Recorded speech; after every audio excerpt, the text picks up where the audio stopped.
Crimson Trace announces Link, the world's first wireless laser and white light system, combining a green laser and 300 lumen light with instinctive activation for AR-type rifles. Link, smart, simple, secure. Learn more at crimsontrace.com.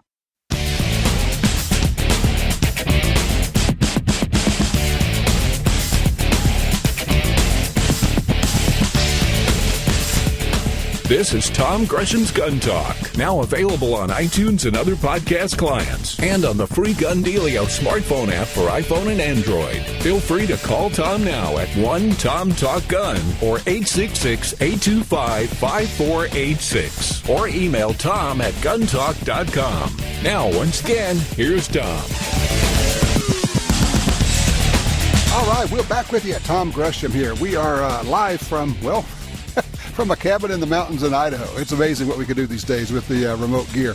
It is fabulous. Watching the snow pile up, and I'll have a couple of tips about hunting and running around in the snow, protecting your guns, and actually making everything a lot safer in just a second. But I do want to give you this information. We're doing this stunning Ultimate Gear Package giveaway. If you go to guntalk.com/win, it's a $9,500 package. You have a chance to win. Includes, let's see, holy cow, a new Springfield Armory EMP pistol, the new Springfield Armory Saint rifle, Cannon gun safe, Crimson Trace link system, Crimson Trace Railmaster, 1,000 rounds of rifle ammo, 1,000 rounds of 9mm ammo. That's all from Pro Match and, let's see, Freedom Ammunition.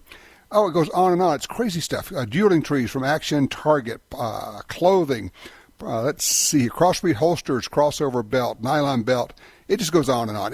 Again, to enter, to get a chance to win this, go to guntalk.com/win. Here's a little quick tip for you. If you're hunting in the snow, before you load your gun, before you load your rifle, take a piece of like electrician's tape and tape it over the barrel. Yes, over the outside of the barrel. That way, if you should brush your gun across the snow, the muzzle, you should shove some snow up in the barrel. You know, of course, that could cause a gun or barrel to blow up if you shoot it, if you got a bunch of snow up the barrel. But you just have a piece of tape over the barrel, and then when you fire, it just pushes the tape out of the way. It's not an issue. It's just going to be fine. So whenever I'm hunting in snow, I always make sure I have something over the end of the barrel, usually a piece of electrician's tape. I just throw a roll of electrician's tape in with my hunting gear. So just one little snow tidbit. If you have any other thoughts of ways to make sure your equipment keeps working in the cold and the snow, give me a holler, 866-TALK-GUN. Ted's called in from Spokane, Washington on 3. Ted, personal defense ammo. Talk to me. Well, I was reading a book by Jimmy Cirillo, Guns, Bullets, and Gunfights. Mm-hmm. Anyway, in there he talks for a while about a real effective bullet. You know, he was involved in a lot of gunfights and was concerned about how effective that was, just like you were earlier talking about. Mm-hmm. I wondered if anything ever happened with that. Well, I don't know. Let me give some quick background here. Jim Cirillo was on the New York Stakeout Squad. They were having so many robberies, they asked for, created a special unit, NYPD did. And Jimmy was a competitive shooter, target shooter, really, really good. And he was one of the first ones there, and then they got to pick the other members of the team, and they all had to be target shooters and competitive shooters, people who have shot under pressure. And they did a terrific job of slowing down the robberies, and they did it simply by shooting the bad guys. And they would just stake out these stores, and when the bad guys came in and robbed them at gunpoint, they would be in hiding, and they would just simply shoot them. But yet, to your point, back then, now remember, this was, God, how long ago was this? It had to be between 30 and 40 years ago, I would guess. Ammo wasn't nearly as good back then. It was marginal, okay? And he was trying to figure out something that works better.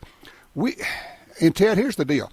We have always been trying to make handgun ammo work better because handgun ammo works really badly.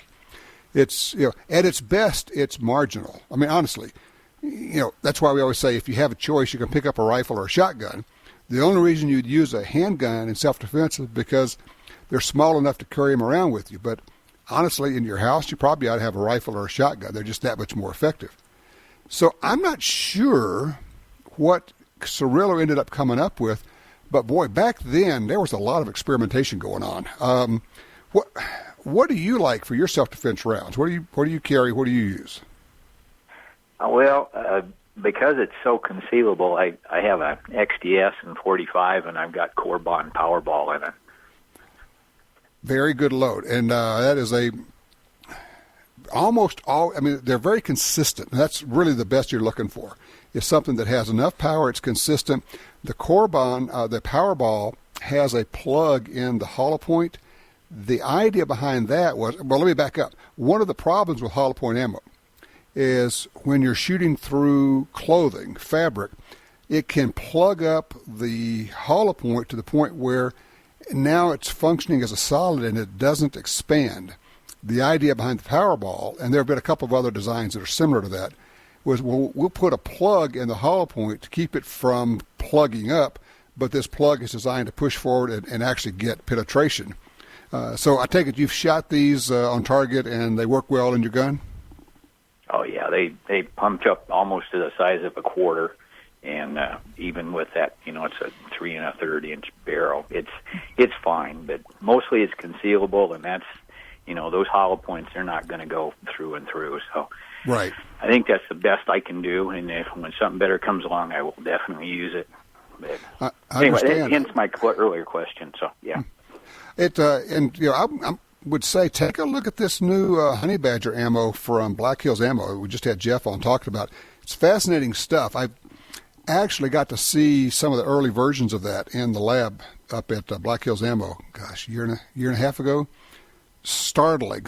Some of the stuff, if they were pushing it fast, the and look, appreciate the call, Ted. The temporary wound cavity was looking like what you would get from a 223 and shooting it out of handguns. Some of it is so effective that it's probably never going to be available to us, citizen civilians. It'll be special stuff for military and law enforcement. But man, it's startling. The whole idea is handguns are low power. And I don't care if it's 45, 40, 9mm, 38, 357. Relatively speaking, they're all fairly low power. I like the line that I think it was Clint Smith. He said, handgun bullets are like medicine. Sometimes it takes them a while to start working, which is one of the reasons when we train to shoot and then shoot again until the threat is no longer a threat. You can't shoot. Well, it's like people say, shoot and assess. Well, you know what? If you have made the decision to shoot, and we're talking about a self-defense situation, someone is attacking, someone is about to harm you or is harming you or has harmed a loved one, you have flipped the switch. You have made the decision to shoot. At that point, you need to shoot until there's no longer a threat. So when you come down from recoil, if he's still there, there's a threat. And then you shoot, and if he's still there, there's a threat. If he turns around and runs, he's no longer a threat. If he falls down, he may or may not be a threat, depending on what he's doing. But if you shoot and he's still there, you don't need to decide if he's, the threat is still there. He's there. And this is just me talking. I'm not going to come and testify for you in court, okay? But I'm just telling you where I am. I'm just going to shoot once I flip the switch and say, okay, it's go time. I'm going to shoot until he's down or he has run away or something along those lines when I know for sure he's not a threat. But if he's still standing there, the threat issue has not changed. So that's just where I am. Hey, I'm going to get to Chad and Steve. Don't go anywhere. I got to take a quick break here. When we come back, we're going to get some range reports. We're going to talk about this Fourth Circuit Court of Appeals thing. It is startling what's going on out there. 866-TALK-GUN. Be right back.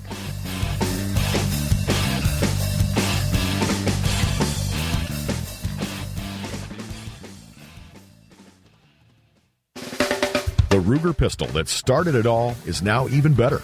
The Ruger Mark IV has the same great look as the Mark III, but now its simple one-button takedown means less time taking apart your gun and more time shooting it.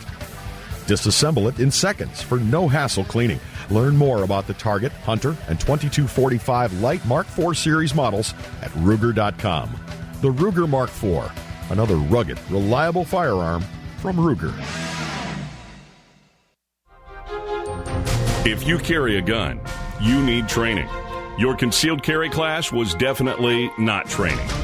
But time, money, and obligations keep you from spending days at a shooting school. The trusted folks at Gun Talk can help. Concealed Carry 1, our DVD featuring the VADA Group, covers what gun, what holster, how to carry, where to wear your gun, and much more. Visit shopguntalk.com. That's shopguntalk.com. Look, this really is life and death.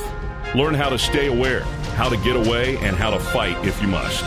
At shopguntalk.com, you can get the 2 DVD set, including Fighting with the 1911 with Tiger McKee.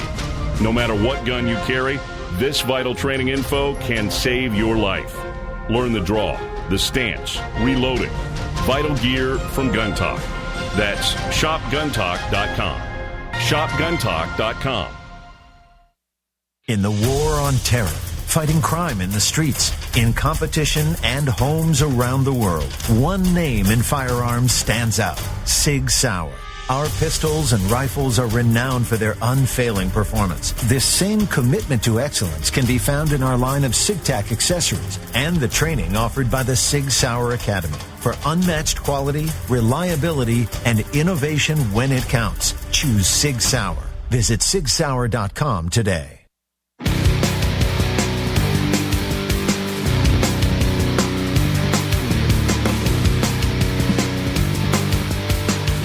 All right, the magic number here is 866-TALK-GUN. That will certainly get you in here. Let's see. This week on Gun Venture, one of our TV shows, we're going to go shoot with the youngest members of Team Springfield, Justine and Jaleese Williams, only 12 and 13 years old. Sisters are just, they're amazing. When you see them shoot, you're going to go, holy smoke. And they're just sweet as they can be, and they shoot like gangbusters. You got to check that thing out. Hey, line 2, Chad's with us out of Medford, Oregon, about this crazy Second Amendment decision out of the Fourth Circuit. Chad, what do you think? Yeah, it's a little disturbing, or actually quite a lot disturbing, what's happening in the courts right now. The case out of the Fourth Circuit, they're actually, and what really kind of is killing it for looking at the judges that we've always thought were conservative, like Scalia, some of the wording that they put into Heller with not absolute things like that. I believe they also brought up the M16. Other courts and judges are now using Heller to say, well, it's not absolute, and the crazy one is saying that Maryland's so-called assault weapons ban is constitutional because military weapons aren't covered. There's one other case that came up this week also in Michigan. It's an open carry case. It's not gone to trial or anything yet, but the original or the first proceedings in this case are on YouTube right now in the courtroom, and the judge is asking the defense attorney, are you going to be using the Second Amendment to defend your clients on an open carry case? The defense attorney says there is no open carry law in Michigan. The judge replies, well, the laws are muddled or in flux right now, and you do realize that the Second Amendment isn't absolute. The decision of Heller has told us this much. It's really, the courts are doing whatever they want now in regards to making rulings on these cases, and it's almost like the Second Amendment doesn't exist anymore. Well, it certainly is as though the Heller decision doesn't exist as far as the lower courts are concerned. They're completely thumbing they're not just ignoring it, they're thumbing their nose at the Supreme Court and at the Heller decision, saying it doesn't say what they actually said. They didn't really mean what they said. And because we've got some wiggle room in here, we're going to say that it actually doesn't mean anything. In the Fourth Circuit, they said, look, the Second Amendment doesn't cover weapons of war. And they equate the AR-15, you know, what you and I have, with grenade launchers. And you go, you're reading it and you're just shaking your head and thinking, these are the most ignorant people I have ever heard of. They're supposed to at least get themselves somewhat informed. I realize they can't be experts on the subject, but after reading hundreds or thousands of pages of briefings, they should have at least some semblance of understanding of what it is they are talking about. And it's like you're reading this thing and you're going, just how ignorant, I'm not saying stupid, that's a whole different thing. Ignorant means uninformed. How ignorant are these people to say that the AR-15 is the same as a full automatic M16, is the same as a grenade launcher. Therefore, it has no protection under the Second Amendment. It's breathtaking. But to your point, Chad, that's what these lower courts are doing. And honestly, to some extent, don't you think that had something to do with Donald Trump winning the election?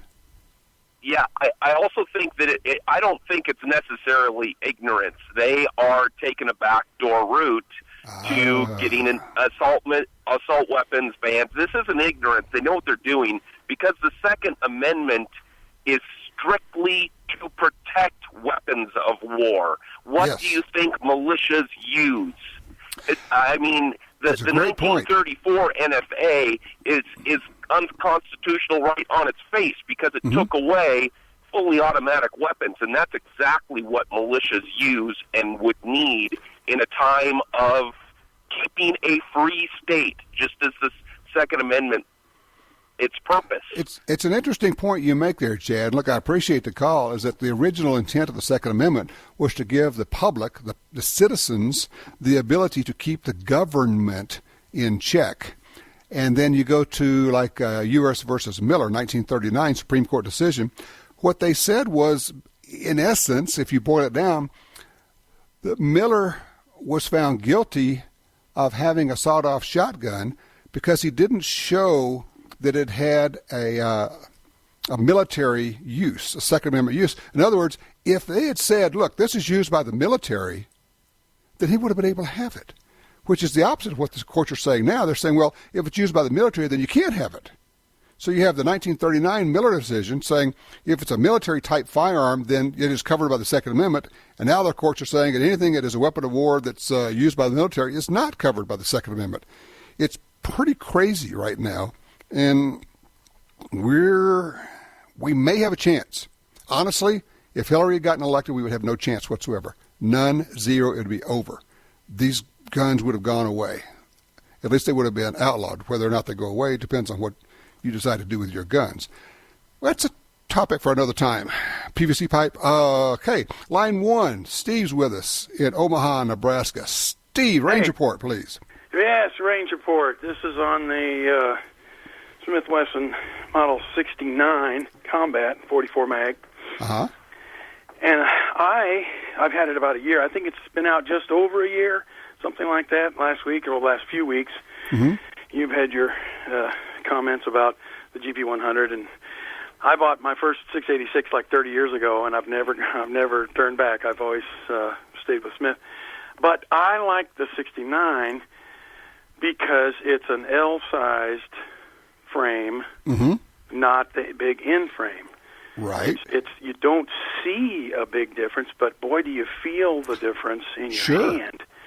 And so now, because of that, it's a 5-round cylinder, not a 6. But so what? It's 44 mag. And now, did you get the 2.5-inch barrel? No. I had a 6-inch 686 and a 4-inch Model 610, and I thought, you know what, I'm going to split the middle where it's somewhat concealable, but certainly a woods gun. And so, I went with the 5. Okay. And, now, let me tell you something. As we're speaking right now, on my waist, I am carrying an L-frame Smith 686 7-shot 357, and I have been, to your point, I've been looking at, wow, you could actually get a 44 Magnum in the same frame size, same gun, basically, 5-shot, and then I would be tempted to shoot 44 special loads in that most of the time. What do you shoot? Well, I've done the full house 44 mag, and it's fun for a while. Yeah, right, 44 for a while. special, but since I do cowboy action, I've done the 44 Russian, and it is the sweetest thing on earth. Ooh. Oh my gosh, yeah. But 44 special can be. You already know this, but for the listeners, you can get a plus B in 44 special and have it be pretty hot. Yes. But because it's an L frame. Big hands, small fingers, that's where I'm at. And okay. I can absorb the recoil, but I get a little bit better grip on it just because it's an L instead of an N. And, it is a sweet package. That's why I love it's a little bit smaller frame, a little bit smaller grip, 5 shots instead of 6 shots. As you say, big deal. Not that big a deal, honestly. 44, for those who don't know, if you have a 44 Magnum revolver, you can also shoot in that gun with no conversion or anything, 44 special ammo and 44 Russian ammo. The 44 special is it's actually a lot lighter load than the 44 Magnum, and the 44 Russian is an even lighter load. Are you hand loading or are you shooting factory loads? I'm hand loading and factory, but I've got more hand loads now, so, I do both, but mostly hand loads. Sweet. I've got one that's like 625. 625 feet per second. Yes, it's just sir. a little Yes, pop sir. gun. It's a sweet little thing, and you can hardly. If I could suppress that, I wouldn't even know I was shooting it, probably. All right, Steve. Thank you for that range report. That is great. And if you look at the history of the 44 Magnum, it was Elmer Keith who was taking 44 special loads and hand loading them hotter and hotter and hotter, and essentially making a Magnum out of it. You do not want to do that with a revolver that's made just for 44 special, by the way. By the way, we were talking to the folks from Lipsy's, the firearms distributors, and it was funny, just out of the blue, they said, there's a real interest in revolvers now. We're going, yeah, we've been seeing that. I don't know what it is, but, man, there's a lot of interest in revolvers right now.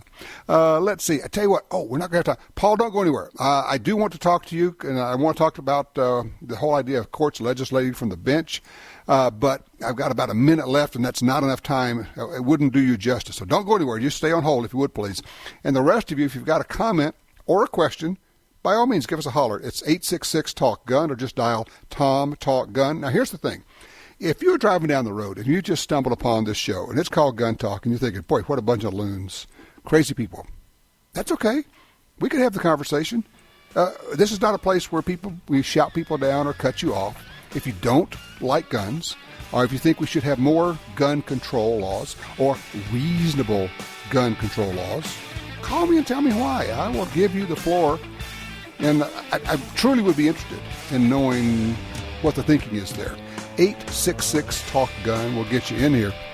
We're talking about the courts, we're talking about your guns, and talking about the ammo. What are you shooting? What are you carrying? And if you have any tips for hunting or being out with your guns in cold weather, I would love to get those. Just call me, Tom Talk Gun.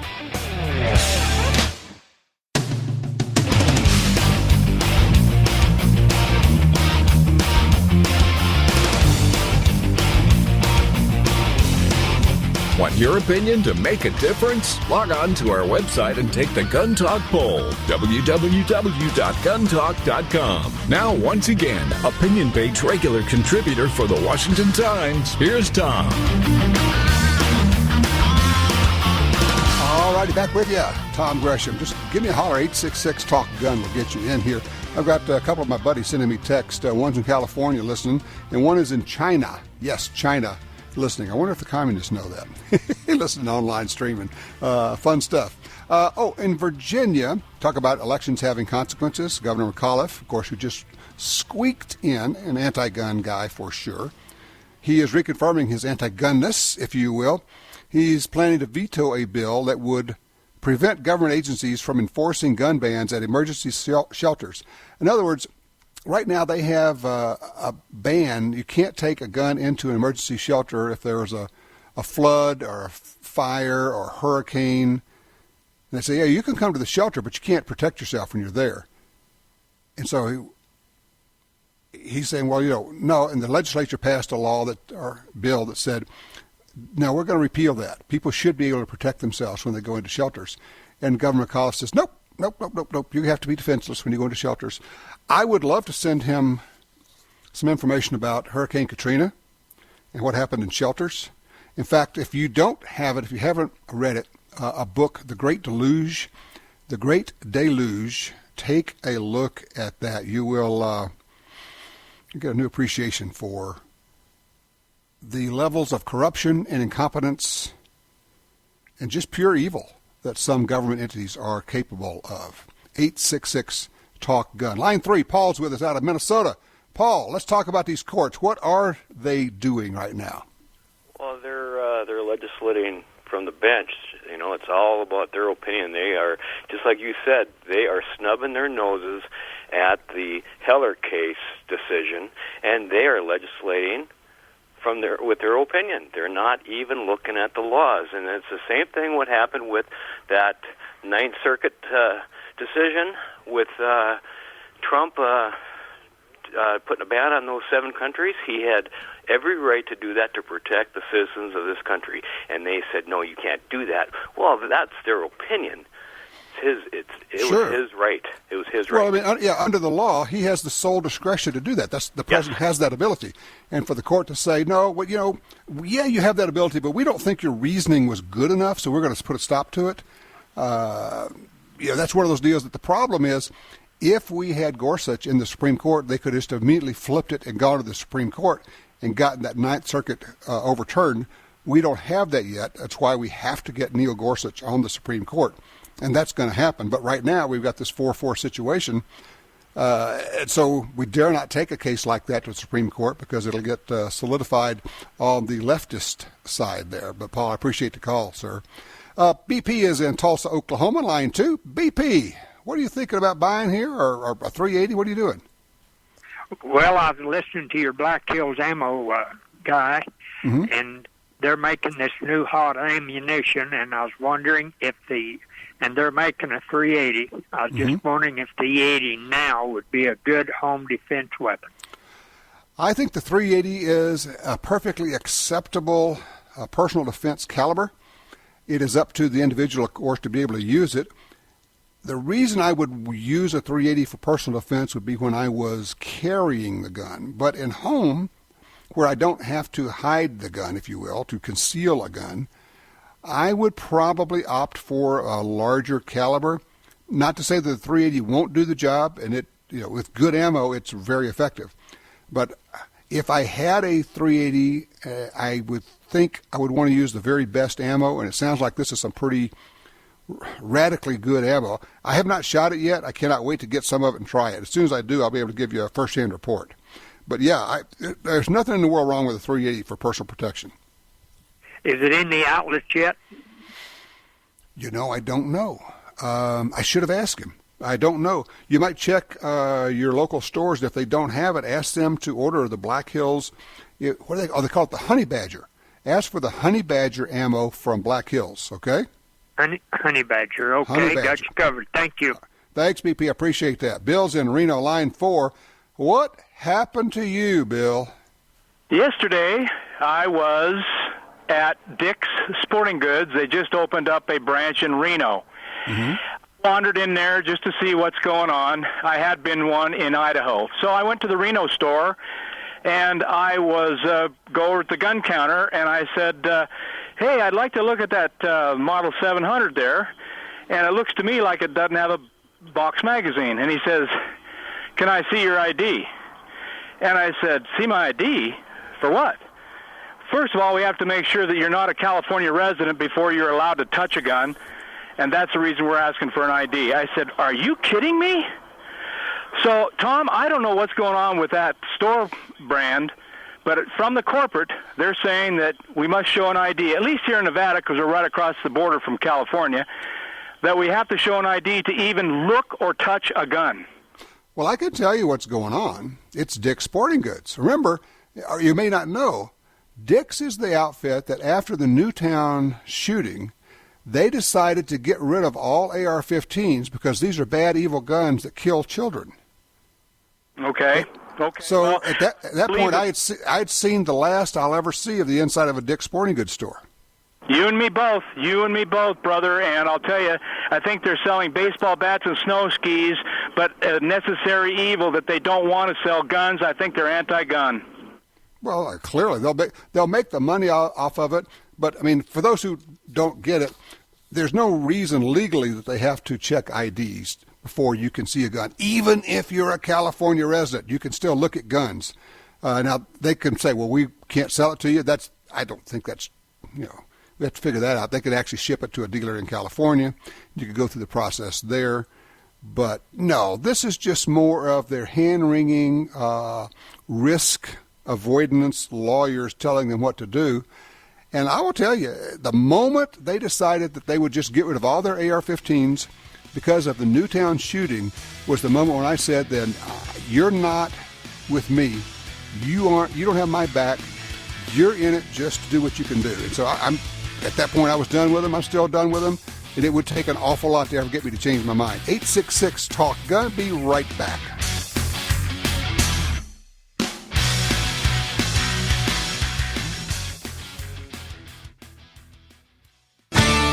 Used guns can be a great value, but you have to know who you're buying from. What if you could buy quality used guns with a lifetime warranty from the Internet's largest online reseller? That's what you get at Dewey'sGuns.com. They stand behind every firearm purchase for life. If you have a problem, they'll either fix or replace your gun. Pistols, rifles, shotguns, and more. Check out their inventory today at Dewey'sGuns.com. If you're like me, you don't have money to burn, but you still want to buy guns, ammo, and accessories. That's why we created Gun Dealio. That's a free, yes, a free smartphone app. Just download it and start getting the deals. Could be discounts, offers of free magazines for your gun, or you could be the first to hear about new stuff from gun makers. Here's how it works. With Gun Dealio on your phone, you get alerts when you enter a gun store. Special deals, you know. You don't have to do a thing. It'll do a lot of other cool things, like let you watch gun videos and listen to Gun Talk podcast. Plus, check it anytime for hundreds of deals and offers. Getting more while spending less. Smart, huh? Gun Dealio. Made in America. Gluten-free. At the App Store and Google Play or GunDealio.com. It's pure shooting fun for the whole family. The Smith & Wesson M&P 1522 Sport. A .22 rifle on an AR platform. The new, slim, easy-to-accessorize M&P handguard combined with Magpul M-Bus folding sights help you get shooting right out of the box. Lightweight, reliable. The M&P 1522 Sport from Smith & Wesson. Learn more at smith-wesson.com. You got your carry permit, and that's good. But you know you could use more training. Get the DVDs, which have what you need. Springfield Armory presents Concealed Carry 1 and Concealed Carry 2 with Bata Group. Learn specific concealed carry skills from Top Gun fighting trainers. Get trained. Be prepared. This really is life and death. ShopGunTalk.com. That's ShopGunTalk.com. Laser sights enhance shooting fundamentals, sight alignment, and trigger control. Training with laser sights increases muzzle awareness, improves and corrects sight alignment at sight picture, and aids in acquiring and maintaining sight picture in low light conditions. Call 800-442-2406 or visit crimsontrace.com for a free copy of our laser training video, The Laser's Edge, and learn why Crimson Trace is making laser sights standard equipment.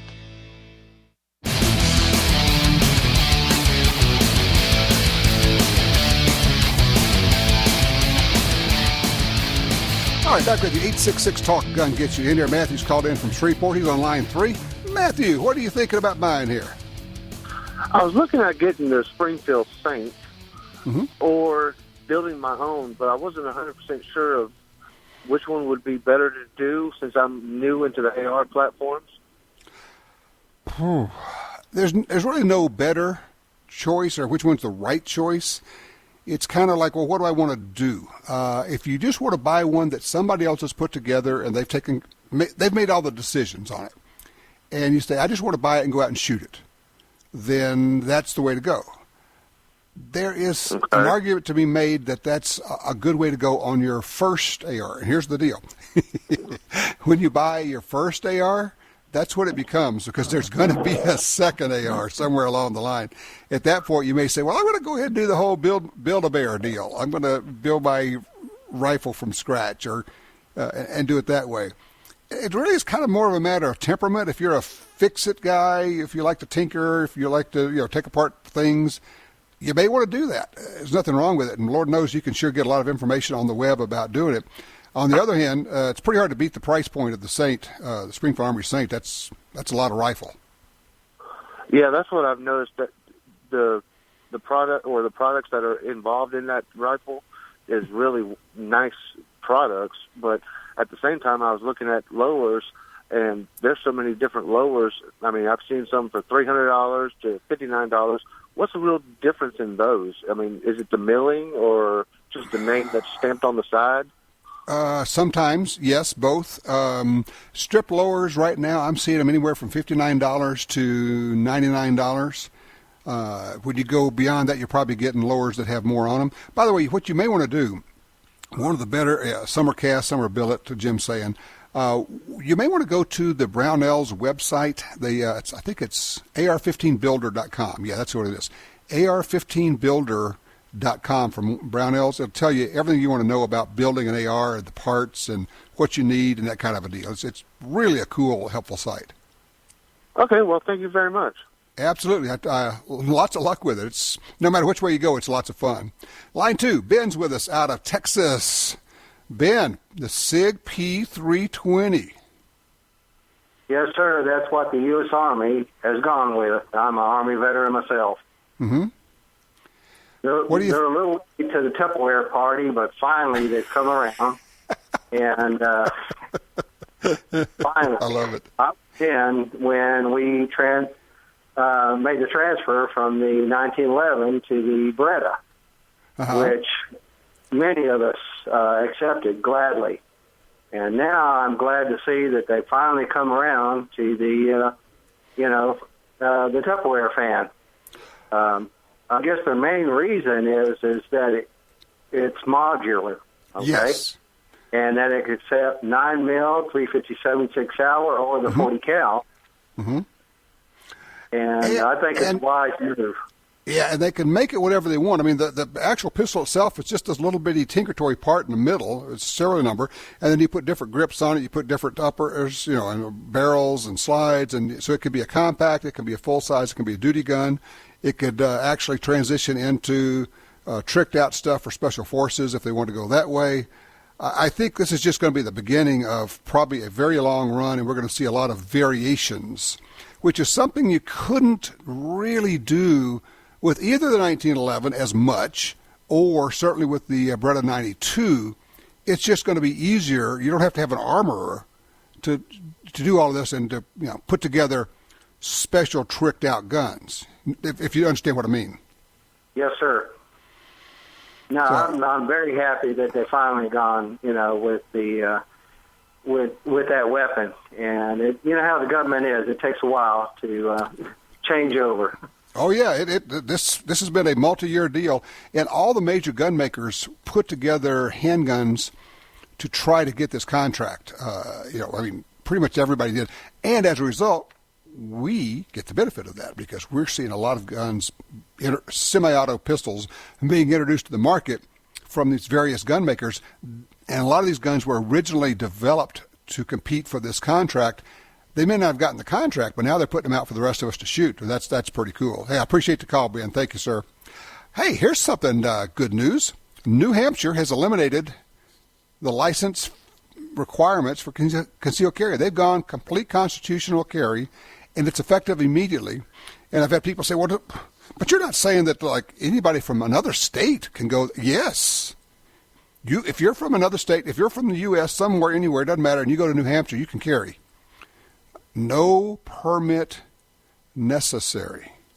Constitutional carry. But what about, don't do the what about. Well, what if? No, don't do the what if thing. Do the what is. You hear people keep saying, well, what if somebody doesn't have the training? Well, what if this and what? Stop. Just stop. Stop doing what ifs and start asking what is, what has been. Many states have this already, and there's no problem, no issues, no safety things. Just not a problem. So instead of saying, well, gee, what's going to happen there, just look at what's happened to other places. It's very much like when we got concealed carry into states, and they say, well, that's going to be terrible in our state. Well, it never was terrible in other states. What's wrong with your people? You don't trust them? 866-TALK-GUN.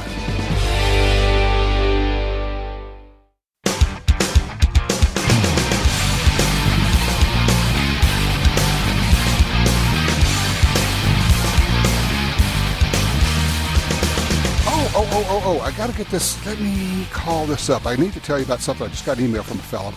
Let me find it because it was fat. There it is. Okay. He says, Tom, there's something you should let your listeners know. This is from Alan in Utah. ATF is masquerading as people selling guns online at ridiculously low prices and offering to ship the gun directly to the buyer from out of state. An acquaintance of mine had that happen to him, an out-of-state seller offering to ship the gun directly to him. He said he'd only have it shipped to a dealer, and in subsequent conversations, the seller revealed he was ATF trying to, quote, catch people.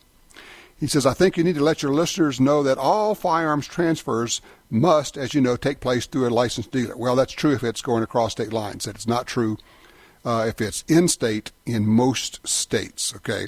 Furthermore, if you have contacts in the Trump administration, which it sounds like you do, possibly, they should put a bug in Trump's ear and get this ATF entrapment scheme stopped. Why make criminals out of otherwise good guys? Love the show. Never miss one. Thanks, Alan. I appreciate that. Yes. Why would the ATF be doing that? These are not people who have decided to break the law. These are people who said, hey, I'll buy a gun. And then they dangle this thing out there and say, well, I'll just ship it directly to you. Oh, okay. That'd be cool. Some people may not even know that that would be a violation of the law. What's going on there? I don't know. Just thinking. But anyway, be aware and be wary that on interstate transfer of guns, it needs to go through a dealer. So if you're buying a gun from somebody in another state, they need to ship it to a dealer. In your state, you go to the dealer and they do the NICS check, the background check, and then you can get it. All's fine. Everything's good. Not a problem. But that's just the way it has to work. Line 2, Bob's with us out of Illinois. Bob, what are you looking at here? Hey, I just got a question for you. Sure. I want to know what you think about the Sneaky Pete holsters. I've got kind of mixed feelings about those. I'm typically more of a traditional guy, but they look like they'd be really easy. Wonder what you thought about it. That's the little neoprene sleeves you put your gun in and like tuck it into your waistband? They're like a PDA holster. They look like a cell phone case. They're either nylon or leather. Okay, that's a different one. I was thinking about the sticky holsters. No, sticky I'm very familiar with. Okay. No, this is just anything that allows you to carry in comfort, that will allow you, you know what it is? If you will carry because you're using it, then it's a good holster. Mm-hmm. How fast you can get to it is one thing. Does it keep the gun securely is another thing. Does it prevent you from putting your finger into the trigger guard while you're drawing the gun out is another issue. But, there are holsters that I use that would not be right for everything, and they would be less than optimal for some things, but they will let me carry a gun at certain times, dressed certain ways in certain places that I wouldn't be able to carry a gun in my preferred method. Am I making any sense there? Yeah, it does. It's just, they're concealed, but they're not, because it looks just like a cell phone case, and that's kind of where the ambiguity is. What gun are you thinking about putting in there? It'd either be a Glock 42 or a Smith & Wesson Shield 9. Nice. Good choices. I like that. I like the 42, by the way. That is a nice pistol, a little bitty thing. And the Shield, what can you say about the Shield, right? But they shoot well. Look, I appreciate the call, sir. Thank you very much, Bob. Pick a holster that works and put it with some of the other ones. I probably have 4 holsters I wear regularly. It depends on what I am wearing and what gun I'm going to carry, what kind of clothing, summer, winter, sport jacket, shirt tail out, shorts, deep concealment, whatever. It's a system, and you don't just figure it all out right off the bat. It takes you a while. You work at it. You work with a good concealed carry instructor. Talk it out with your friends. Get some of our DVDs. Go to shopguntalk.com, and you can see some of the things that we recommend there. 866-TALK-GUN. Get you in here. We'll be right back with more Gun Talk.